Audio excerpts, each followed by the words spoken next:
pačios anksčiausios aviacijos ištakos siekia 17 amžių, kai Kazimieras Simenavičius, Lietuvos didžiosios kunigaikštystės inžinierius, parašė knygą Didysis artilerijos menas ir jau taip pirmąjį kartą teoriškai aprašė raketų sistemas.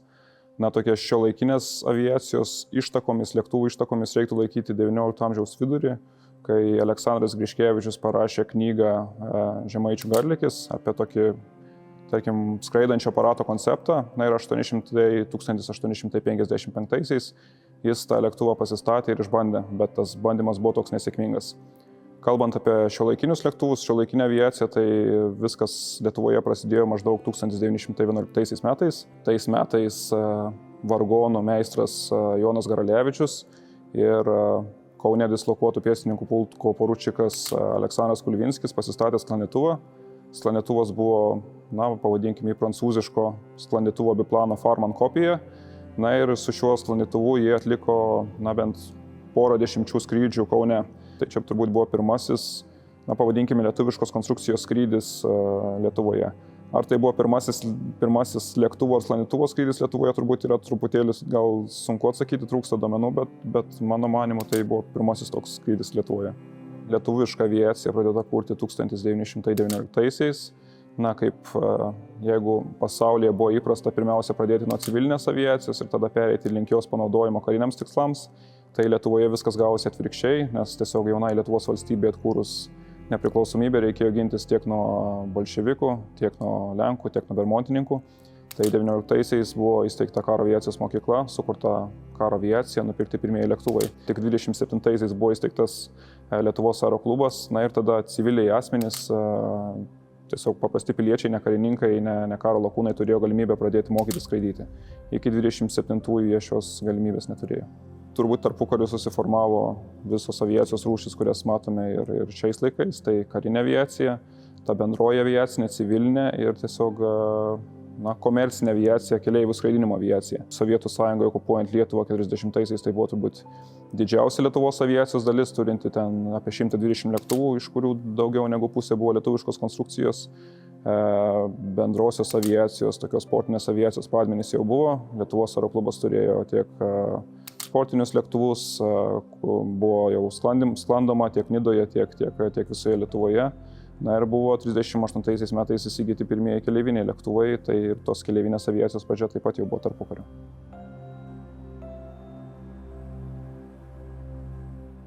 1919-aisiais ta karo aviacija ir lietuviška aviacija prasidėjo nuo karo aviacijos mokyklos įkūrimo.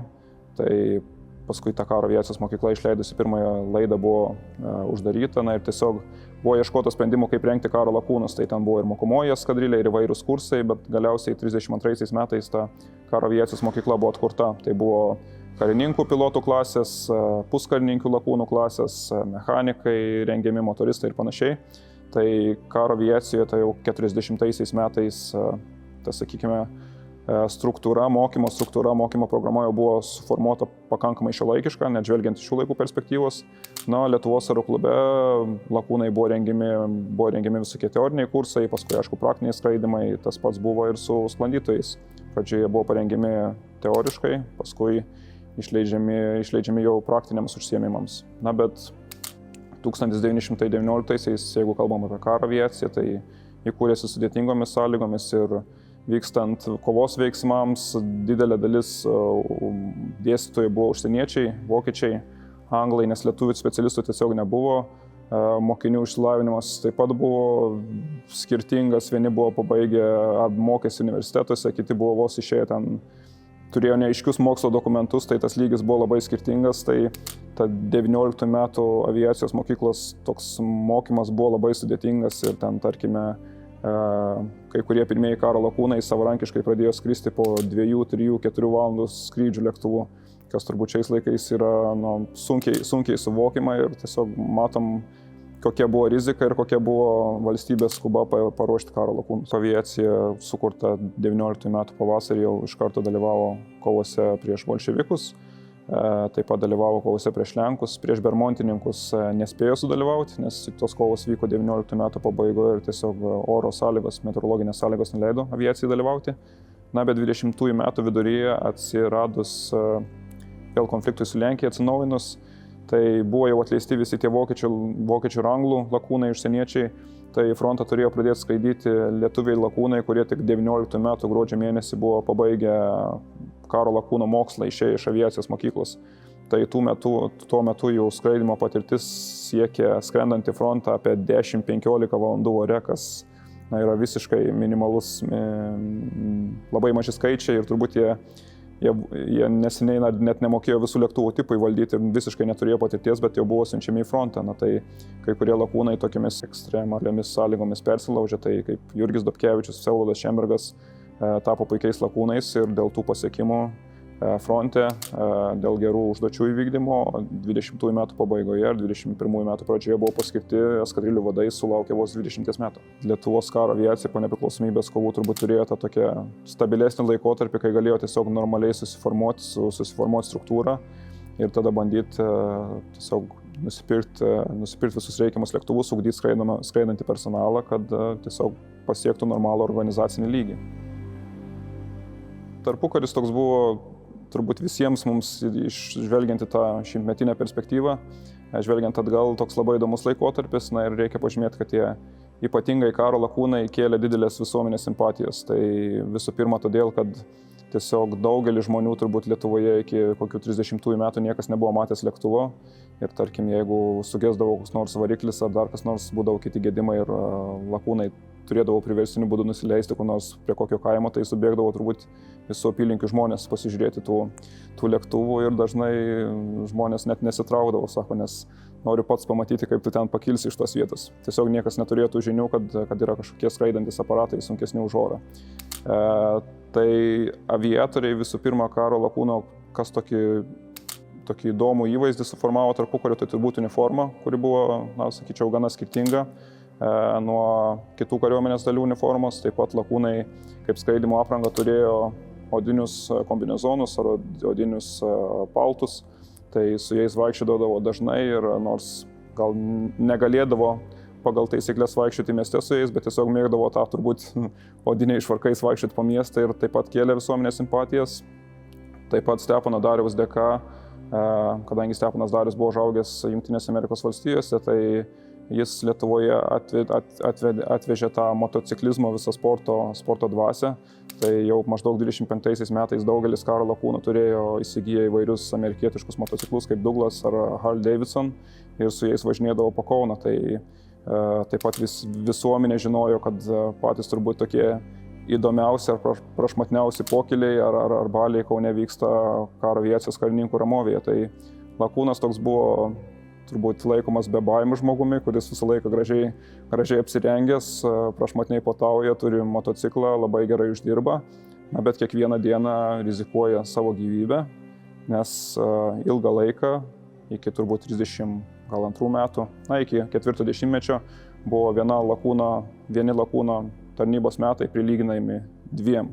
Tai būdavo dažna praktika, kad 30-metis karo lakūnas jau galėdavo išeiti į pensiją, kai tuo tarpu jo kolega iš pėstininkų ar iš kavalerijos to negalėdavo padaryti, nes tiesiog jų vieni tarnybos metai tikdavo 1 metus, o lakūno darbas buvo skaitomas labai pavojingu, tai jis į pensiją galėdavo išeiti kur kas anksčiau.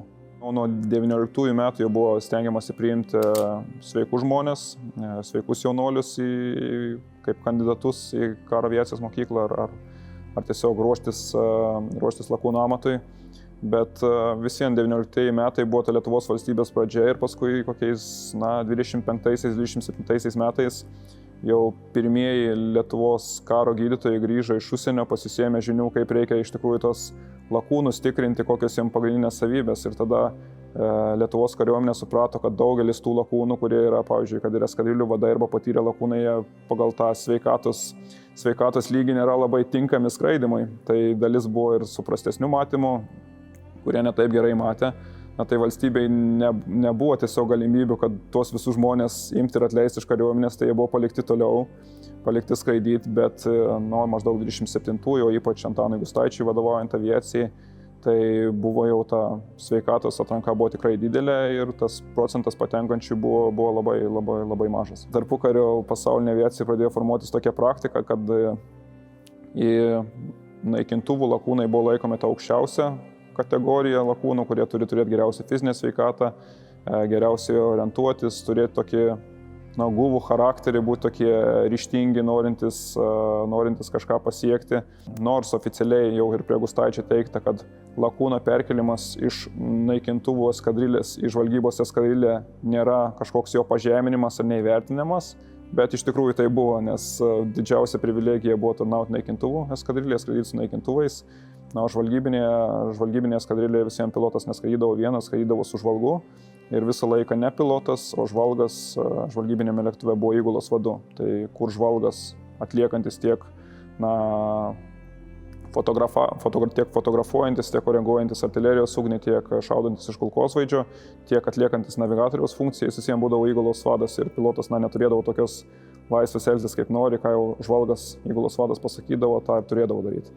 Tai nors oficialiai teigta, kad naikintojai nėra, lakūnai naikintojai nėra ta aukščiausia karo aviacijos kasta, bet realybė buvo kitokia, kad jie visiems buvo išskirtiniai ir turbūt kaip ir šiais laikais aviacijoje tie naikintuvų lakūnai yra turbūt tokie patys išskirtiniausi ir turbūt didžioji dalis tų lakūnų siekia būti lakūnais naikintojais. Tarpukaris tiek Lietuvoje, tiek pasaulyje buvo tas aviacijos aukso amžius, ypatingai tas atėjo Amerikoje iš kino ir panašiai. Tai ir 4-ame dešimtmetyje, aišku, ne karo aviacija, bet Lietuvos aeroklube pradėjo skraidyti ir moteris, tiek sklandyti, tiek skraidyti lėktuvais. Tai Izabelė Pličiūtė turbūt reiktų paminėti pirmąją Lietuvos lakūnę, taip pat puikiai žinoma Antanina Liorentaitė, tai karo lakūno Jono Liorento sesuo, kuri taip pat 4-ame dešimtmetyje tapo lakūnė. Jos mokėsi Lietuvos aeroklube, buvo, taip vadinkim, bendrosios aviacijos ar sportinės lakūnės, bet tuo metu karo aviacijoje tiesiog aplamai kariuomeniai moterų nebuvo, tai moterims galimybės skraidyti buvo tik Lietuvos aeroklube. Pirmojo pasaulinio karo metais turbūt susidarė pagrindiniai lėktuvų tipai. Tai karo aviacijoje atsirado naikintuvai, skirti naikinti priešo lėktuvams, atsirado žvalgybiniai lėktuvai dviviečiai, kuriuose buvo pilotas ir žvalgas. Tai žvalgas turėdavo fotografuoti priešo pozicijas, koreguoti artilerijos ugnį ir panašiai. Ir atsirado bombonešiai, tai tiesiog lėktuvai, kurie turėjo skristi ir bombarduoti kažkokių priešiškų jėgų objektus. Tai Lietuvos karo aviacijoje buvo eksploatuojami dviejų tipų lėktuvai, tai naikintuvai ir žvalgybiniai lėktuvai. Tai jeigu naikintuve visą laiką, dažniausiai sėdi vienas pilotas, tai žvalgybiniuose lėktuvuose, ypač tarpukariniuose, pilotas sėdėdavo priekyje, o už jo nugaros sėdėdavo žvalgas. Ir iki maždaug 4-ojo dešimtmečio vidurio jie negalėdavo komunikuoti tarpusavyje, tai tiesiog būdavo šauksmais, rašteliais ir panašiai, ore bandoma susikalbėti per variklio gausmą. Mokomieji lėktuvai taip pat visą laiką buvo dviviečiai. Ir taip pat dažniausiai priekyje sėdėdavo lakūnas mokinys, o gale sėdėdavo jo instruktorius. Ta komunikacija būdavo taip pat sudėtinga, ir jau Lietuvos aviacijos istorijoje gal daug kartų kalbėta ir aprašyta, kaip vyko tie pirmieji mokymai 1919-aisiais, kai karo lakūnus mokė užsieniečiai, vokiečiai, instruktoriai. Tai tiesiog lakūnai instruktorius pasiimdavo lazdelę, medinę lazdelę ir tada pilotui dauždamas per kairį petį rodydavo, kad reikia sukti kairę, dauždamas per dešinį petį tuo pačiu pasakydavo, kad reikia sukti dešinę, ten dauždamas per galvą parodydavo, kad reikia leistis ar baksnuodavo į nugarą, tai panašiai. Tiesiog buvo toks susitarimas piloto mokytojo ir instruktoriaus, ir vėliau žemėje turbūt galėdavo tas klaidas aptarti, bet turbūt sunku įsijausti tą visą skraidimo procesą, į tą visą mokymąsi, kai šiais laikais yra ir komunikacija ir tu gali sėdėti šalia instruktoriaus, tais laikais tu negalėdavai susikalbėti, tai viskas vykdavo baksnojimais. Konstruktorių buvo daug, gal nebuvo tik daug lėktuvų konstruktorių, jos reiktų turbūt gal net 4 turbūt lėktuvų konstruktoriai. Tai 21-aisiais iš viso pirmasis lietuvis pabandęs gal tokį šiuolaikišką lėktuvą susikonstruoti buvo karo aviacijos leitenantas Vsevolodas Šembergas, bet jis tą lėktuvą susikonstravo, bet bandymai buvo nesėkmingi, gal turbūt dėl lėšų trūkumo ar variklis buvo per silpnas ar tiesiog dėl kažkokių aerodinaminių projektavimo klaidų, tas lėktuvas nepakilo į orą. Bet 22-aisiais Jurgis Dobkevičius sukonstravo savo pirmąją konstrukciją, tai per 4 metus sukonstravo 3 savo lėktuvus, tai Dobi 1, Dobi 2, Dobi 3 ir jis tapo pirmuoju lietuviu civilinės aviacijos inžinieriumi, pabaigusi aviacinį mokslą, įgijusi išsilavinimą. Na ir 26-aisiais, sulaukęs 26 metų, bandydamas savo lėktuvo Dobi 3 žuvo čia, Aleksoto aerodrome. Po jo tokiu pasekėju lietuviškos aviacijos konstrukcijos kūrime tapo Antanas Gustaitis. Tai jis 25-aisiais sukonstravo savo pirmąjį lėktuvą Ambo 1 ir Liepos 14 švęsim 100 metų jau kaip tas lėktuvas pakilo į orą. Na ir iki 40-ųjų metų jis buvo sukonstravęs 9 skirtingus lėktuvų tipus ir iš viso buvo sukonstruoti 66 lėktuvų tipai. Tai be Gustaičio taip pat lėktuvo projekto buvo paruošęs garsusis sklandytuvų konstruktorius Bronius Oškinis. Na ir tiesiog Lietuvos aeroklubui plečiant veiklą 4-ajame dešimtmetyje buvo skatinami, daugybė jaunų žmonių buvo skatinami konstruoti sklandytuvus, tai taip ir atsirado ir Alfredo Gyso darbai, ir tas pats Bronius Oškinis, ir Balys Karvelis ir panašiai. Užsienietiški lėktuvai, pirmojo pasaulinio karo lėktuvai buvo kopijavimo būdu gaminami Kaune, tai reiškia būdavo turimi brėžiniai tų lėktuvų, čia jie būdavo pagaminami, jeigu reikia pritaikomi kažkokie patobulinimai. Na, Antanui Gustaičiui grįžus iš Paryžiaus, ten baigus aukštąją aeronautikos ir mechaninių konstrukcijų mokyklą, Gustaitis jau pradėjo savo vadovybei siūlyti savos konstrukcijos lėktuvus. Na ir tie lėktuvai buvo pradedami gaminti serijiniu būdu. Na ir paskui tokie lėktuvai kaip Anbo 4, Anbo 41, Anbo 51 tapo tokia Lietuvos žvalgybinės aviacijos ir mokomosios aviacijos pradžia, tai tokiu pagrindu. Tai, pavyzdžiui, prieš sovietinę okupaciją visi lietuvių lakūnai mokiniai jau pradėdavo mokytis skraidyti su lėktuvu Anbo, tai su lietuvišku lėktuvu. Ir turbūt didžioji dalis visiems lakūnų būdavo paskiriami ne naikintuvų, o žvalgybinių lėktuvų eskadrilės, tai taip pat savo didžiąją laiko dalį skraidydavo lietuviškos konstrukcijos lėktuvais. Manau, ta tradicija gyvuoja iš tos tarpukarinės dvasios, nes tarpukariu Lietuvos aviaciniai pasiekimai, sakyčiau, kad buvo labai aukšto lygio. Žinant sunkią Lietuvos situaciją, Lietuva buvo be Vilniaus, tam tikrą laiką buvo be Klaipėdos, ekonominė situacija buvo tikrai prasta. Tai tokių žmonių kaip Antanas Gustaitis dėka ta aviacija tapo tokia populiaria. Ir Gustaitis pats stengiasi konstruoti savo lėktuvus taip, kad jie būtų kaip įmanoma pigesni ir efektyvesni Lietuvos aviacijai. Jeigu Jurgis Dobkevičius konstravo kažkokią savo viziją, siekdamas didesnių greičio, aukščio, kažkokių išbandyti naujus aerodinamikos dalykus, tai Gustaitis valdė savo norą kažką pademonstruoti naujo ir kūrė visiškai tą, ką reikėjo kurti karo aviacijai.